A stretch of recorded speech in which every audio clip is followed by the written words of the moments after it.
मेरा भतीजा सिर्फ 15 साल का था, लेकिन उसके ऊपर शादी का ऐसा भूत सवार था कि वह किसी की सुनने को भी तैयार नहीं था। मैंने उसकी शादी करवा दी, लेकिन उसके बाद जो उन दोनों के कमरे में होता था, उसे सुनकर तो आप लोगों के होश उड़ जाएंगे। हमारी बहू जब भी रूम से बाहर आती, तो उसकी हालत बहुत ख़राब होती थी। दरअसल मैं अपने माँ पापा की इकलौती संतान थी। मेरी पढ़ाई लिखाई और परवरिश बहुत ही अच्छे से हुई थी। जब मैं कॉलेज ख़त्म कर चुकी थी, तो मेरे पापा एक बार किसी लड़के को अपने साथ लेकर आए थे। वह मुझसे काफ़ी बड़ा था उम्र में। मैंने उसे पहली बार देखा था, काफ़ी गरीब लग रहा था। फिर पापा ने उसे खाना वगैरह खिलाया और अच्छे कपड़े पहना दिए, और हम लोगों से कहा कि आज से ये हमारे साथ ही रहेगा, ये मेरे बेटे जैसा ही होगा। मुझे और मेरी माँ को ये सुनकर बहुत अजीब सा लगा। फिर हम लोगों की शंका दूर करने के लिए मेरे पापा ने कहा कि ये मेरे सबसे प्यारे दोस्त का बेटा है। मेरे दोस्त और उसकी बीवी का एक्सीडेंट में निधन हो गया है, तो ये बेचारा अनाथ हो गया। ज़मीन जायदाद न होने की वजह से ये दर दर भटकता है, और एक हाथ काम न करने की वजह से कोई काम भी नहीं कर पाता है। शुरू से ही मैं इसके साथ घुला मिला हूँ। अक्सर इसके घर जाने पर यह मेरा काफ़ी मोह भी करता है। मुझसे इसकी ये हालत देखी नहीं गई और मैं इसे यहाँ ले आया।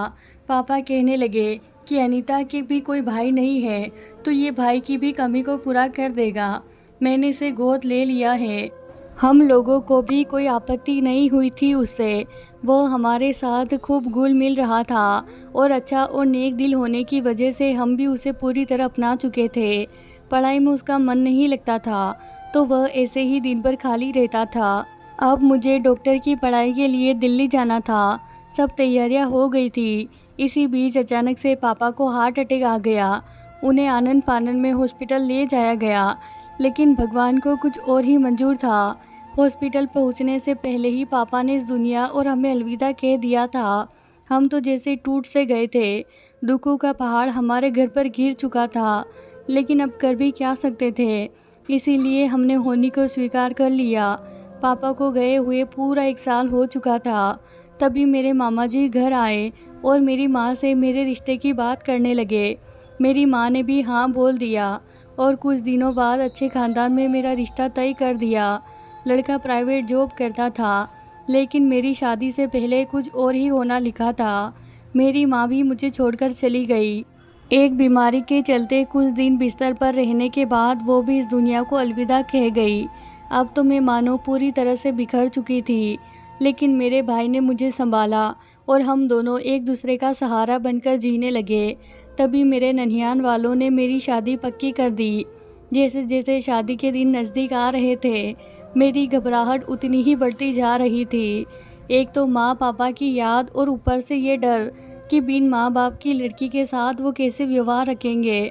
खैर, ससुराल में सिर्फ है तो पति ही, क्योंकि मेरे होने वाले पति के भी माँ पापा इस दुनिया में नहीं है। बड़ा भाई है जिसकी शादी हो चुकी है, और वो अलग शहर में रहते हैं। खैर, शादी का दिन आ ही गया और अच्छी तरह से शादी संपन्न हो गई। लेकिन मेरे लिए मेरी शादी में हर चीज़ फीकी थी, क्योंकि माँ पापा के बिना मेरी पूरी दुनिया ही सूनी थी। लेकिन मैं कर भी क्या सकती थी। चेहरे पर झूठी मुस्कुराहट लिए मैं खुद को संभाले रखा, और आंखों में आंसू के साथ अपने ससुराल आ गई। अच्छे से सब रस्म रिवाज हो गई और सभी मेहमान अपने घर चले गए। सिर्फ मैं और मेरा पति ही थे इतने बड़े घर में। मैं बेटी अपने पुराने दिनों को याद कर रही थी। तभी साहिल का कॉल आता है और वो कहता है कि दीदी, मेरी तबीयत ठीक नहीं है। तो मैंने अपने पति से बात करके उसे यहाँ लाने का सोचा, और दूसरे दिन उसे अपने पास ले आई। मेरा भाई होने के साथ साथ वो मेरे पापा की निशानी भी था, क्योंकि वो ही उसे अपना बेटा बनाकर लाए थे। ऐसे ही दिन निकलते गए और साहिल को आए हुए कई महीनों बीत चुके थे। वह और मेरा पति अच्छे दोस्त बन चुके थे। हम लोगों ने उसे हमेशा के लिए अपने पास रख लिया। एक हाथ से विकलांग होने की वजह से बेचारे की शादी भी नहीं हो सकती थी। एक दिन हम लोग ऐसे ही बैठे थे, तभी मेरे जेठ जिठानी हमारे घर पर आए थे। उनके हाथ में मिठाई का डिब्बा था। मुझे और मेरे पति को मिठाई खिलाते हुए कहा कि आप लोग फिर से चाचा चाची बनने वाले हो। उनके पहले एक बेटा था और अब दूसरी संतान होने वाली थी। हम लोगों ने उन्हें बधाई दी। और चाय नाश्ता करवा दिया। फिर वो लोग चले गए। खैर दिन निकलते गए। अब हमारी शादी को 3 साल हो गए थे। एनिवर्सरी पर हम लोगों ने बच्चा करने का प्लान किया, लेकिन हम लोगों की इतनी अच्छी किस्मत कहाँ थी। मैं बार बार प्रयास से भी माँ नहीं बन पा रही थी। हम लोगों ने डॉक्टर से भी सारे चेकअप करवा लिए थे। फिर हमारी पड़ोसन ने हमें एक बाबा जी का आश्रम बताया और कहा कि वहाँ पर वो सिद्ध बाबा जड़ी बूटी देते हैं, जिससे औरतें गर्भवती हो जाती हैं। मैं और मेरा पति हम दोनों इस चक्कर में नहीं पड़ना चाहते थे, क्योंकि हम लोग इन सबको अंधविश्वास समझते थे। लेकिन बच्चे के लिए हम लोगों को ये भी मंजूर करना पड़ा। हम लोग उस बाबा के आश्रम से जड़ी बूटी भी ले आए, लेकिन उससे भी कोई फ़र्क नहीं पड़ा। मेरे पति तो पूरी तरह से हिम्मत हार चुके थे, लेकिन मुझे कहीं ना कहीं उम्मीद थी। लेकिन मेरी उस उम्मीद पर भी पानी फिर गया। आखिर में हम लोगों ने बच्चा गोद लेने का सोचा। फिर एक दिन मेरी जेठानी का कॉल आया मेरे पास कि हमारे 2 लड़के हो गए हैं। अगर तुम्हारे कोई संतान नहीं हो रही है तो तुम हमारा छोटा बेटा रख लो। मैंने ये बात अपने पति से कही और हम दोनों मेरे जेठ के घर चले गए। वहाँ हम लोगों ने सारी बातें की और उनका छोटा बेटा गोद ले लिया, जिसका नाम रोशन था। रोशन को हम पूरी कागजी कार्रवाई करके अपने घर ले आए। रोशन 1 साल का होने वाला था, इसीलिए हम लोगों ने उसके जन्मदिन को धूमधाम से मनाने का सोचा। और कुछ दिन बाद जब उसका जन्मदिन आया तो हम लोगों ने सभी को न्योता दिया और आस पड़ोस के लोगों को भी बुलाया। एक तरह से पार्टी जैसा माहौल बन चुका था। केक काटा गया और सब लोगों को खाना पीना करवाया। फिर पार्टी ख़त्म होने के बाद सब लोग अपने अपने घर चले गए और मैं सामान समेट कर सो गई। कुछ दिन तक तो सब कुछ सही था, लेकिन एक दिन मेरे पति को चक्कर आने लगे और उल्टियाँ होने लगी, जिसमें से खून निकल रहा था। हम लोग हॉस्पिटल गए और रिपोर्ट्स करवाई, जिसमें डॉक्टर ने मेरे पति को कैंसर बता दिया। अब मेरी हालत बिल्कुल कमज़ोर हो गई थी। मैं बार बार रोते हुए भगवान को ही दोष दे रही थी कि आखिर मैंने ऐसा क्या पाप कर दिया, जिसकी वजह से आप मुझसे मेरी हर खुशी छीन रहे हो। पहले मेरे माँ बाप को मुझसे छीन लिया, फिर मुझे माँ बनने का सुख नहीं दिया और अब मेरे पति को इतनी बड़ी बीमारी हो गई। लेकिन मैंने खुद को संभाला और अपने पति की देखभाल में लग गई। जैसे जैसे दिन निकल रहे थे मेरे पति कमज़ोर पड़ते जा रहे थे। कुछ दिन वो यूं ही इस बीमारी को झेलते रहे और एक दिन वो इस दुनिया को और मुझे अलविदा कह गए। मैं अब पूरी तरह से अकेली पड़ चुकी थी। छोटे से रोशन को संभालना मेरे लिए मुश्किल था। अब घर में सिर्फ मेरा भाई और मेरा बेटा रोशन ही एकमात्र मेरा सहारा थे। जैसे तैसे रोशन को मैं पाल पोस कर 15 साल का करती थी। आज रोशन का जन्मदिन था। वह पूरा 15 साल का हो चुका था। छोटी सी पार्टी के साथ मैंने रोशन का जन्मदिन मनाया। रोशन पूरा दिन मेरे भाई के साथ ही रहता था। पता नहीं दोनों मामा भांजे में पूरा दिन क्या खिचड़ी पकती थी। लेकिन कुछ दिन बाद रोशन एक अजीब सी जिद करने लगा कि मेरी शादी करवा दो। मैंने उसकी बातों को मजाक में लेना शुरू कर दिया। एक दिन मैंने रोशन को मोबाइल चेक किया, जिसमें उसने दुल्हन जैसी लड़कियों की फ़ोटो से फ़ोन भर रखा था और शादी के वीडियोस ही थे उसके मोबाइल में। अब मुझे घबराहट सी होने लगी थी कि ये लड़का सच में शादी करना चाहता है। मैंने अपने भाई से पूछा कि रोशन का व्यवहार कैसा है, तो वो कहने लगा कि रोशन पूरा दिन शादी की ही बातें करने में लगा रहता है और काफ़ी अजीब सा भी रहने लगा है। ऐसे ही 2 दिन बाद रोशन मेरे कमरे में आया और कहने लगा कि माँ मेरी शादी करवा दो। मैंने उसे डांट लगा दी कि अभी तुम्हारी उम्र नहीं है शादी की और पढ़ाई लिखाई करके अच्छी नौकरी पा लो, फिर तुम्हारी शादी करवा दूंगी। तभी रोशन गुस्सा करने लगा था और कहने लगा कि अगर मेरी शादी नहीं करवाई तो मैं सुसाइड कर लूँगा। मैं उसकी ऐसी बातों से बहुत घबरा गई थी। मैंने अपने जेठ और जेठानी को घर पर बुलाया और उन्हें सारी बात बताई। तभी मेरी जेठानी कहने लगी कि रोशन की अभी उम्र तो नहीं है शादी की, लेकिन हम लोग ऐसा रिस्क भी नहीं ले सकते हैं, क्योंकि रोशन अभी इस उम्र में है जहां बच्चे अक्सर बिना सोचे समझे कुछ भी कर लेते हैं। मैं भी घबरा गई थी, क्योंकि अगर रोशन को कुछ हो गया तो मैं किसके सहारे रहूँगी। अब केवल रोशन ही था जिसका मुझे सहारा था।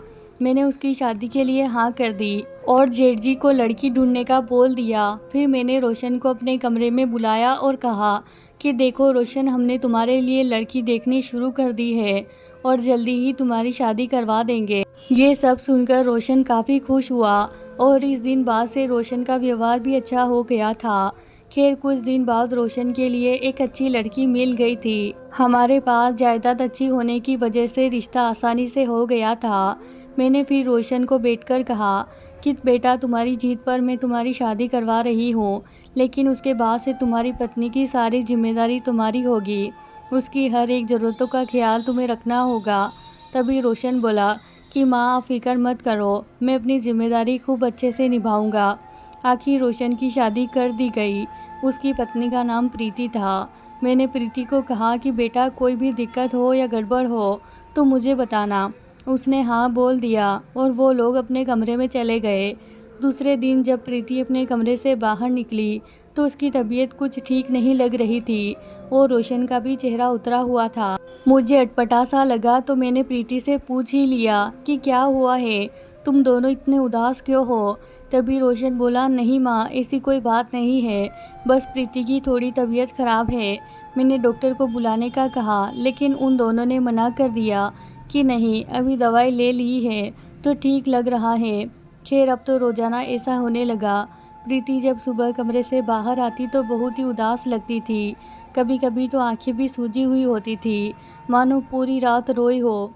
रोशन भी टेंशन में होता था। मेरी सोच में बार बार यही आ रहा था कि मेरा बेटा बहुत छोटा है उम्र में और प्रीति उससे बड़ी है। आखिर इन दोनों के बीच में आखिर होता क्या है जिससे इनकी हालत सुबह ऐसी होती है। दूसरे दिन तो प्रीति की तबीयत बहुत ज़्यादा बिगड़ चुकी थी। रोशन दौड़ता हुआ मेरे कमरे में आया और जल्दी से डॉक्टर को कॉल किया। डॉक्टर आके जब प्रीति को चेक करते हैं तो कहते हैं कि इनका खास ख्याल रखना होगा। कुछ तो ऐसा होता है इनके साथ जिससे ये बहुत तंग होती हैं। मैंने प्रीति से बहुत पूछने की कोशिश की, लेकिन उसने मुझे कुछ नहीं बताया। लेकिन सब कुछ जाने बिना मैं कहाँ से चैन से बैठने वाली थी। तभी एक दिन मेरे घुटनों का दर्द बढ़ चुका था तो मैं डॉक्टर के पास दवाई लेने के लिए गई। वहाँ डॉक्टर ने मुझसे कहा कि अब आपकी बहू कैसी है। वो लोग रोज़ाना मेरे पास आते हैं चेकअप के लिए, लेकिन आज नहीं आए। मेरे पैरों तले से ज़मीन खिसक गई जब मुझे पता चला कि वो लोग रोज़ाना डॉक्टर के पास आते हैं। फिर मैंने डॉक्टर से पूछा कि आखिर क्या दिक्कत है मेरी बहू को। तो डॉक्टर कहने लगे कि आपकी बहू के साथ कुछ ऐसा होता है जिसकी वजह से वह काफ़ी तंग होती हैं और इसी वजह से वो लोग रोज़ाना मुझसे दवाई लेकर जाते हैं। अब तो मेरा दिमाग फटा जा रहा था कि आखिर रोशन बहू के साथ क्या करता है ऐसा। मैंने इसका पता लगाने के लिए उन दोनों पर नज़र रखने की सोची, लेकिन फिर पीछे हट गई क्योंकि बेटे बहू पर इस कदर नज़र रखना अच्छी बात नहीं है। फिर मैंने रोशन को अपने कमरे में बुलाया और सख्ताई से सब कुछ पूछा। पहले तो वह नहीं बोला, लेकिन फिर उसने बता दिया। उसने जो बताया उसे सुनकर तो मैं खुद को संभाल भी नहीं पा रही थी। रोशन कहने लगा कि माँ, मैं तो कभी प्रीति के पास भी नहीं गया हूँ। रोज़ रात को कमरे से बाहर आ जाता हूँ क्योंकि मामा ने मुझे डर दे रखा है कि अगर मैं प्रीति के पास रहा या ये बात किसी को बताई तो वो मुझे जान से मार देंगे। मैं तो शादी भी नहीं करना चाहता था। मामा ने मुझे डरा कर रखा था कि मैं शादी के लिए जिद करूं और शादी करवाऊं। जब से शादी हुई है मामा रोज़ रात को मेरे कमरे में आते हैं और मुझे बाहर निकालकर प्रीति के साथ उन्होंने प्रीति को भी जान से मारने की धमकी दे रखी है। तभी से हम लोग उनका शिकार हो रहे हैं। मामा प्रीति को बहुत तंग करते हैं बंद कमरे में, जिसकी वजह से उसकी तबीयत खराब रहती है। ये सब सुनकर मैं सुन रह गई थी। जिसको मैंने भाई माना इतने सालों तक संभाले रखा, उसने ही मेरे बेटे बहू के साथ ऐसा किया।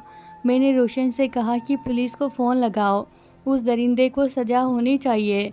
मैं तो बस रोए जा रही थी कि जिस इंसान को मैंने भाई माना, मेरे माँ पापा ने अपना बेटा माना, उसी ने हमारे विश्वास को तोड़ा।